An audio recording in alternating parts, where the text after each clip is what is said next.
नमस्कार। प्रस्तुत है आज का चिंतन।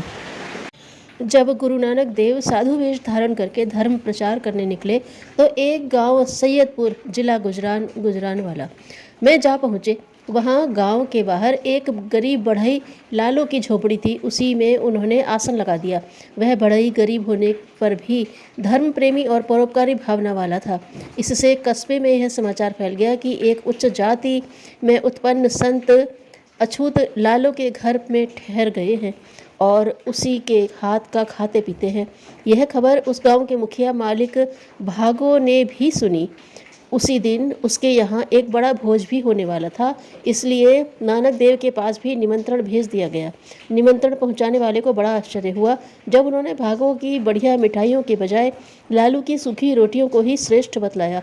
इस पर भागो ने नानक जी को बुलवाया और अपने भोजन की अपेक्षा लालू की रोटियों में जो विशेषता है उसका कारण पूछा।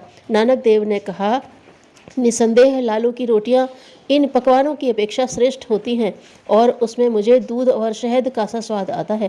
कारण यह है कि वह जो कुछ कमाई करता है कठिन परिश्रम द्वारा करता है और उसी में से कुछ बचाकर यथाशक्ति जरूरतमंदों की सेवा करता है। पर आप स्वयं कुछ भी परिश्रम द्वारा उत्पन्न नहीं करते, वरन घूस, अत्याचार और हुकूमत का डर दिखाकर धन संग्रह करते हो। इसलिए मुझे आपकी भोजन सामग्री खून से सनी जान पड़ती है।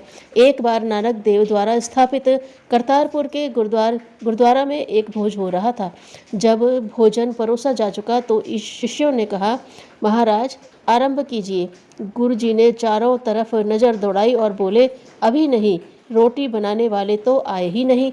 जब वे आ गए तब भी खाना शुरू नहीं किया और झाड़ू देने वालों को दूर खड़ा देखकर कहा, उन्हें भी बुलाओ। यह दोनों घटनाएं नानक देव की महानता पर प्रकाश डालती हैं। गत 500 वर्षों में उनके द्वारा स्थापित सिख समुदाय ने जिस अपूर्व एकता, संगठन, त्याग, बलिदान का परिचय दिया है, उसके मूल में उपयुक्त सत्य सिद्धांतों का समावेश होना ही है। वैषम्य का विष समाज में असंतोष एवं अव्यवस्था उत्पन्न कर देता है और उसके सदस्य फिर न्याय मार्ग पर चलने के बजाय आपाधापी करने लग जाते हैं। ऐसी आर्थिक विषमता प्रायः शोषण और अपहरण के कारण ही उत्पन्न होती है। इसलिए समाज में फूट पड़कर वह अनेक हिस्सों में बढ़ जाता है। कुछ लोग निर्धन, अभावग्रस्त रहकर छोटे माने जाने लगते हैं और अन्य थोड़े से धन, सोना, चांदी के बल पर बड़े बन बैठते हैं। ऐसा समाज चाहे थोड़े समय के लिए पाशविक शक्ति के आधार पर बड़ा बन बैठे, पर उसका अस्तित्व स्थायी नहीं होता। शीघ्र ही उनके बड़े कहलाने वालों में भी स्पर्धा और अहंकार के कारण खटकने लगती है और शीघ्र ही उनका पतन हो जाता है। गुरु नानक देव का जन्म जिस समय हुआ था उस समय भारतीय समाज की ऐसी ही अवस्था थी। उसमें ऊंच नीच का विष अत्यधिक व्याप्त हो गया था। आजकल हम यूरोप, अमेरिका में एक तरह ही का ऊंच नीच का भाव देख रहे हैं जो धन पर आधारित है।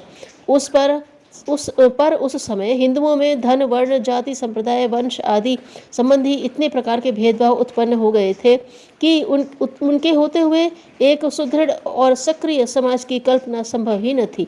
उसी का परिणाम था कि वह प्रतिदिन विदेशियों और विधर्मियों के आक्रमण का शिकार हो जाता था और उस समय तो स्थायी रूप से मुसलमानों के अधीन होकर घोर अपमान और निकृष्ट जीवन व्यतीत कर रहा था। यद्यपि उस समय भी उच्च वर्ण हिंदू अपने समाज के भीतर स्वयं को जगत गुरु महर्षियों के वंशज मानकर रौब दिखलाते थे और मुसलमानों को यवन, म्लेच्छ आदि हीनता प्रदर्शक नामों से पुकारते थे, पर अपनी फूट और अयोग्यता के कारण दिन रात उनकी ठोकरें खाते थे। नानक जी के सामने ही भारत पर बाबर बादशाह का आक्रमण हुआ और उसने अपने को सिरताज समझने वाले प्रमुख हिंदुओं की जो दुर्दशा की, उसे देखकर गुरुजी का मन क्षोभ से भर गया। वह सच्चे समाज भक्त थे और उनके दोषों को अच्छी तरह समझते थे। हम गुरु नानक को जनहितकारी मनोवृत्ति के संत कह सकते हैं। मध्यकालीन संतों में उनका स्थान निसंदेह अद्वितीय है। उस युग में भारत में संतों की कमी नहीं थी और उनकी महत्ता को हम स्वीकार भी करते हैं, पर हमको खेद के साथ स्वीकार करना पड़ता है कि उनमें से अधिकांश ईश्वर के सम्मुख दैन्य भाव प्रकट करके व्यक्तिगत भक्ति साधना का उपदेश करने वाले ही निकले।